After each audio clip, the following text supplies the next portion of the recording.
The Lean Startup: How Today's Entrepreneurs Use Continuous Innovation to Create Radically Successful Businesses by Ries challenges entrepreneurs and startup businesses to take a hard look at how they work to improve their success. The author applies what is called lean thinking to the process of innovation, which also involves eliminating waste, the time, energy, and money lost in creating products and services that nobody wants or uses. Each part of this book, Vision, Steer, and Accelerate, has several sections, and we will highlight a few valuable ideas from each. You can fill in the gaps by picking up the book when you get a chance. We start with Part 1, Vision. Start. The Lean Startup asks you to measure productivity differently. Ries says, the goal of a startup is to figure out the right thing to build, the thing customers want and will pay for, as quickly as possible. The Lean Startup emphasizes customer insight and faster iteration within product development. This method aims to teach you how to drive a startup with agility. Rather than make big plans based on assumptions, make constant adjustments at the steering wheel, which Ries calls the build, measure, learn feedback loop. A startup's vision, its true north, is creating a thriving business that can change the world. Achieving that goal requires a vision, a strategy, and a product. Products change through optimization called turning the engine. This strategy may need to change, but the vision, not so much. To this end, entrepreneurship is about management and demands managerial discipline. Define. A startup is defined as a human institution designed to create a new product or service under conditions of extreme uncertainty. A product is anything that creates value for the people who become customers. Anything that customers experience from their interactions with the company should be considered part of that company's product. Learn. Too often, learning is used as the excuse for failure of execution in a startup. Yet, the fundamental goal of entrepreneurship is to build an organization under uncertain conditions, so learning is its most vital function. The Lean Startup model reconciles this tension with validated learning, a method to demonstrate progress in the midst of the uncertainty.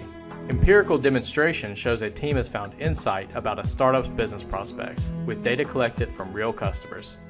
It helps to ask, which efforts are creating value and which are wasteful? True productivity means systematically figuring out the right things to build using validated learning while looking for improvements in a startup's core metrics. The real question is, should this product be built? The biggest waste of all is building a product customers won't use. Experiment.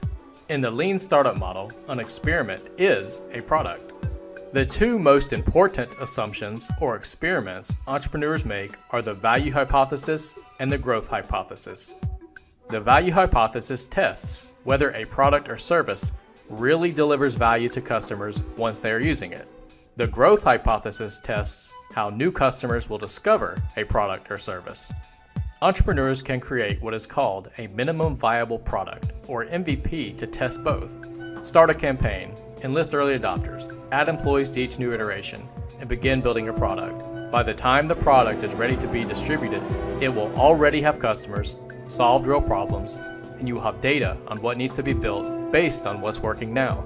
If you cannot fail, you cannot learn. Part 2. Steer. Leap. A business plan begins with a set of assumptions, and quick testing of them should be an early priority. An entrepreneur begins with two challenges. First, to build a company that can test assumptions systematically, and second, to perform this testing without losing sight of the company's vision.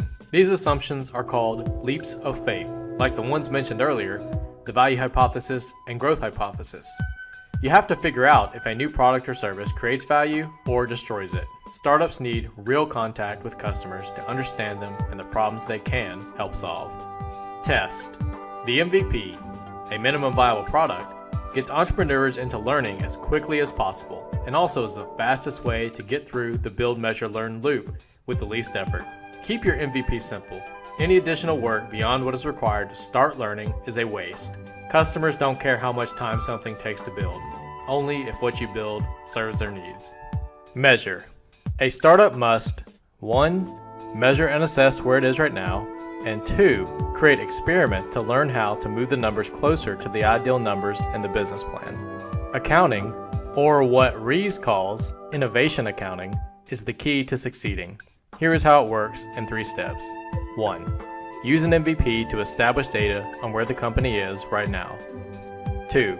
Tune your engine of growth, profitability of customers, cost to acquire customers, repeat purchase rate of existing customers, and changes to product to drive these things from the baseline toward your ideal. And 3. Pivot or persevere. Change your approach or keep going. Companies of any size with a working growth engine can come to rely on the wrong metrics to guide their actions. These vanity metrics give the rosiest picture possible, such as the number of website visitors. Instead, actionable metrics allow us to judge our business and our learning milestones. They show a clear cause and effect, as with A/B split testing, which help you understand what version of a product a customer reacts to most positively. Pivot or persevere.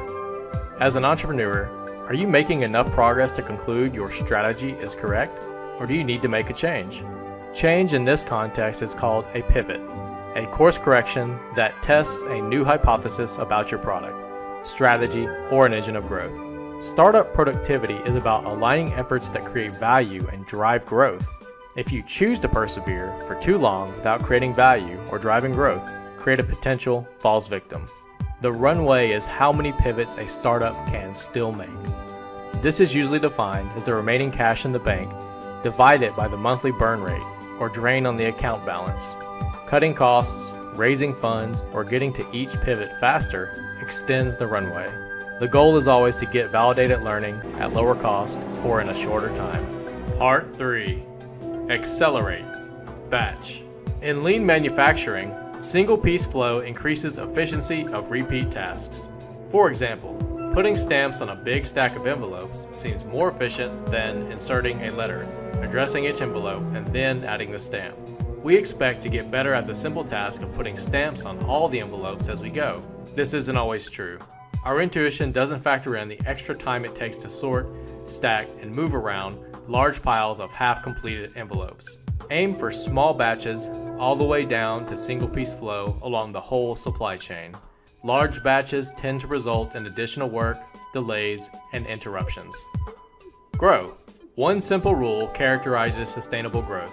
New customers come from the action of past customers. This is done in 4 ways.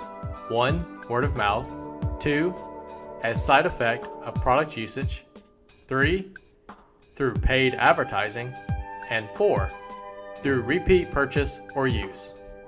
These sources power feedback loops that the author call engines of growth. The faster the loop turns, the faster the company grows. Every engine of growth slows down sooner or later, so companies must manage their engines of growth and develop new ones when the others start to run dry.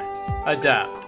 An adaptive process forces you to slow down and invest in preventing problems that waste time. As those efforts pay off, you speed up again. When confronted with a business problem, have you ever stopped and asked, why? Just once. 5 times?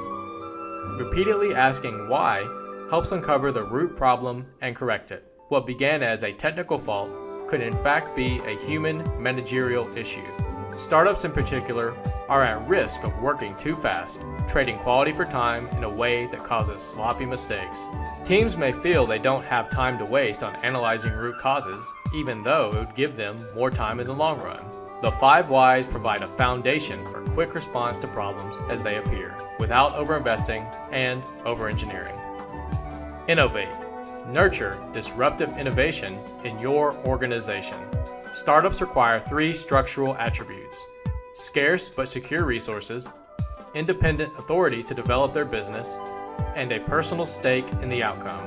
In a startup, too much budget can be damaging as too little. Startups need complete autonomy to develop and market new products within their limits. They must have freedom to conceive and execute experiments without getting an excessive number of approvals. Even within large organizations, entrepreneurship and innovation should be viable career options. This has been our review of the book, The Lean Startup by Ries. This no-nonsense guide encourages you to get real with your results as a startup. Whether you are an entrepreneur working solo or on a team within an organization, pick up the book for a more in-depth and complete roadmap. Thank you for watching, and let us know what you think.